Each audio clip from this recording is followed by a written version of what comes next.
Hello বন্ধুরা, আশা করছি সবাই ভালো আছেন।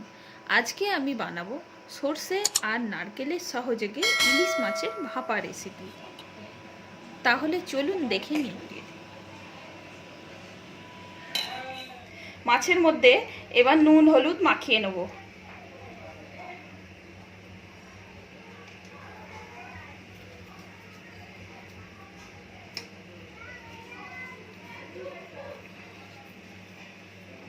মাছগুলো নুন হলুদ মাখানো হয়ে গেছে, এবার এটা 10 মিনিট চাপা দিয়ে রেখে দেবো।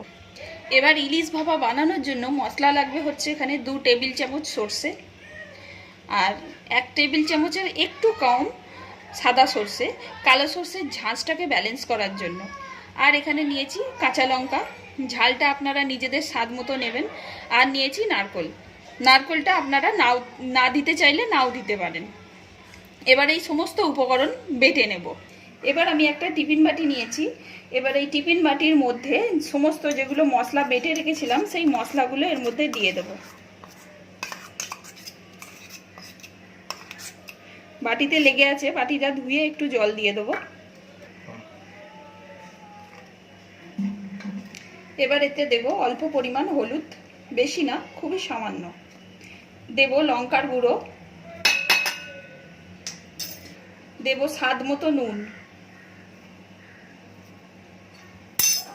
আর দেব এতে 2 টেবিল চামচ মতো সরষের তেল।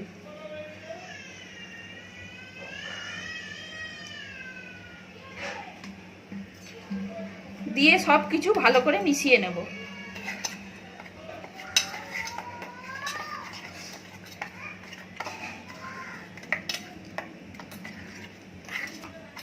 সমস্ত উপকরণ মেশানো হয়ে গেছে। এবার এর মধ্যে ম্যারিনেট করে রাখা মাছগুলো দিয়ে দেব।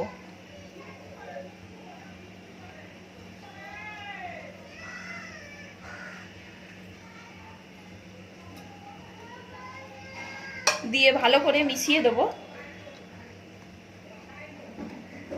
পুরো মাছগুলো মশলার মধ্যে ভালো করে ডুবিয়ে দেব।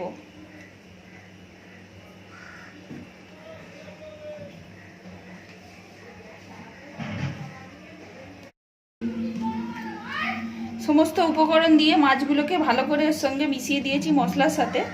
দিয়ে আবার এর উপর দিয়ে 1 চামচ মতো তেল ছড়িয়ে দেব। আর দেব উপর দিয়ে কাঁচা লঙ্কা চেরা, এতে স্বাদটা আরো ভালো আসে লঙ্কার ফ্লেভারের। এবার টিফিন বাটিটা চাপা দিয়ে দেবো।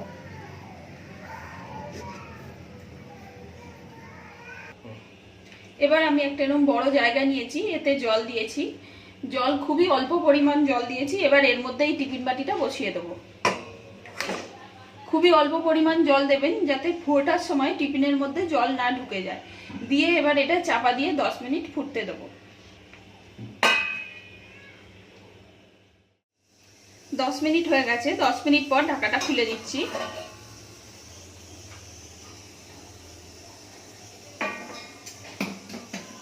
এখন এটা গরম আছে, এটাকে তুলে নিয়ে একটু ঠান্ডা হলে আপনাদেরকে খুলে দেখাবো।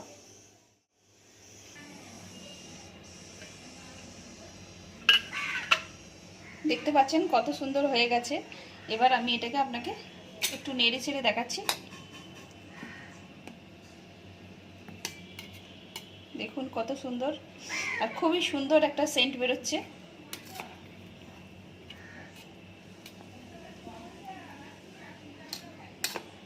একদম দারুণ হয়েছে।